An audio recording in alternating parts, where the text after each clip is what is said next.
84 days reading ஜர்னியில் நம்ம 73ஆவதாக பார்க்க போகிற புத்தகம் கார்ப்பரேட் சாமியார்கள். இந்த புத்தகம் குகன் அவர்களால் எழுதப்பட்டிருக்கு. இந்த புத்தகத்தோட தலைப்பு கேட்ட உடனே எல்லாருக்கும் தெரிஞ்சிருக்கும் இந்த புத்தகம் எதை பற்றியது அப்படின்னு சொல்லிட்டு.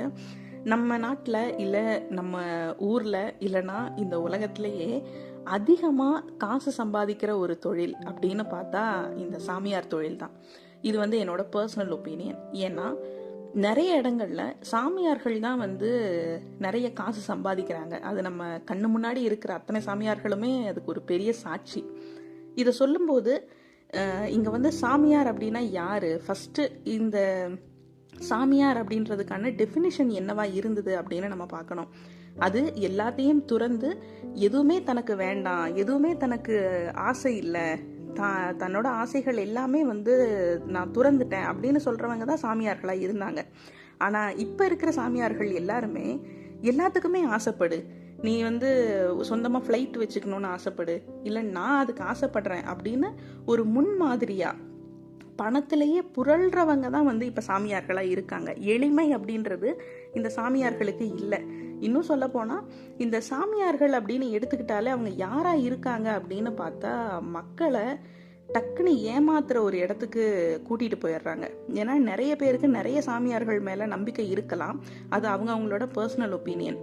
ஆனா என்னை பொறுத்தவரை இந்த சாமியார்கள் அப்படின்றவங்க மக்கள் கிட்ட இருந்து பணம் புடுங்குறாங்க அப்படின்னு தான் எனக்கு தோணி இருக்கு. ஏன்னா தொட்டதுக்கெல்லாம் காசு. ஒரு ஆசீர்வாதமா தரணுமா, அதுக்கு 5000 ரூபாய். ஒரு ருத்ராட்ச கொட்டை உங்களுக்கு ஆசீர்வாதம் பண்ணி தரணுமா, அதுக்கு 10,000 ரூபாய்.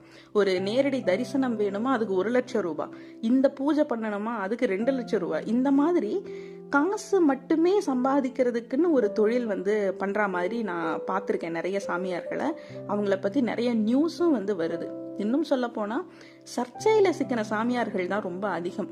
இப்போ ஒரு 2 வருஷம் முன்னாடி ஒரு ஸ்கூல் நடத்தின ஒரு சாமியார், அந்த சாமியார் அந்த ஸ்கூல்ல படிச்ச சின்ன குழந்தைங்களை பாலியல் அத்துமீறல் பண்ணியிருக்காரு அப்படின்னு எல்லாம் நம்ம கேள்விப்படுறோம். ஸோ இந்த சாமியார்கள் அப்படின்றவங்க எளிமையா இருந்தாங்க, நல்லவங்களா இருந்தாங்க அப்படின்ற காலமெல்லாம் இப்போ இல்லை. இப்போ இருக்கிற எல்லாருமே கிட்டத்தட்ட ஒரு கார்ப்பரேட் மாதிரி செயல்படுறாங்க. கார்ப்பரேட் அப்படின்னு சொல்றது தனக்கு கீழே அவ்வளோ பிரான்ச்சஸ் வச்சுக்கிட்டு காசு மட்டுமே ஒரு பிரதான நோக்கமா வச்சுக்கிட்டு லாபம் சம்பாதிக்கிற ஒரு தொழிலாக தான் இந்த சாமியார் தொழிலை பார்க்குறாங்க அப்படின்றதான் எனக்கு தெரிஞ்ச வரை நான் பார்த்த சாமியார்கள் இருக்காங்க. அந்த மாதிரி சாமியார்களை பற்றின புத்தகம் தான் இந்த புத்தகம். இதுல நிறைய ஒரு 12 சாமியார்கள் பத்தி ரொம்ப டீட்டெயிலா நிறைய விஷயங்கள் சொல்லியிருக்காரு. அதுல ரஜினீஷ் ஓஷோ எல்லாருக்குமே தெரிஞ்ச ஒரு சாமியார், அதே மாதிரி சத்ய சாய்பாபா, சந்திராசாமி, ஜக்கி, அதே மாதிரி அமிர்தானந்தமாயி, பங்காரு அடிகள், ஜெயேந்திர சரஸ்வதி, பாபா ராம்தேவ், ஸ்ரீ ஸ்ரீ ரவிசங்கர், அப்புறம் கணபதி சச்சிதானந்தா, டிஜிஎஸ் தினகரன், அதே மாதிரி சாகிர் அப்துல் கரீம் நைக் அப்படின்னு சொல்லிட்டு எல்லா மதத்திலையுமே இந்த மாதிரியான சாமியார்கள் இருக்காங்க. அந்தந்த சாமியார்கள் என்னென்னவெல்லாம் பண்ணியிருக்காங்க அப்படின்னு சொல்லிட்டு தான் இந்த புத்தகம் பேசுது. இன்னும் சொல்ல போனா அவங்க தனக்கு முக்தி கிடைச்சது, மோட்சம் கிடைச்சது, நான் இந்த மாதிரி என்னோட அறிவு 3வது கண் திறந்ததுன்னெலாம் கதை சொல்லியிருப்பாங்கல்ல, இதையெல்லாம் டீபங்க் பண்ற மாதிரியான நிறைய தரவுகள் இந்த புக்ல இருக்கு. அதே மாதிரி இந்த சாமியார்கள் மேல என்னென்ன கேஸ் இருக்கு, என்னென்ன மாதிரியான கேஸுக்கெல்லாம் இவங்க தண்டனை பெற்றிருக்காங்க, இந்த மாதிரி நிறைய விஷயங்கள் இந்த புத்தகத்துல பேசப்பட்டிருக்கு. இந்த புத்தகம் ஒரு பெரிய ஐ ஓப்பனரா நிறைய பேருக்கு இருக்க வாய்ப்பு இருக்கு. ஏன்னா அந்த அளவுக்கு இதுல இன்ஃபர்மேஷன் கொடுத்துருப்பாங்க, நம்மள நிறைய லாஜிக்கலா யோசிக்க வச்சிருப்பாங்க. ஸோ வாய்ப்பு இருக்கிற எல்லாருமே இந்த புத்தகம் படிச்சு பாருங்க.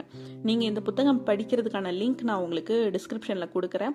படிச்சுட்டு உங்களோட கருத்து என்ன அப்படின்னு சொல்லிட்டு கமெண்ட் செக்ஷன்ல சொல்லுங்க.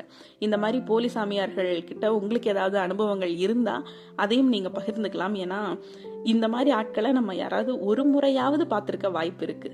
ஸோ வாய்ப்பு இருந்தா உங்களோட கமெண்ட்ஸை கமெண்ட் செக்ஷன்ல பதிவு பண்ணுங்க. இந்த புத்தகம் கண்டிப்பா படிச்சு பாருங்க, ரொம்ப யூஸ்ஃபுல்லான ஒரு புத்தகமா இருக்கும். நன்றி.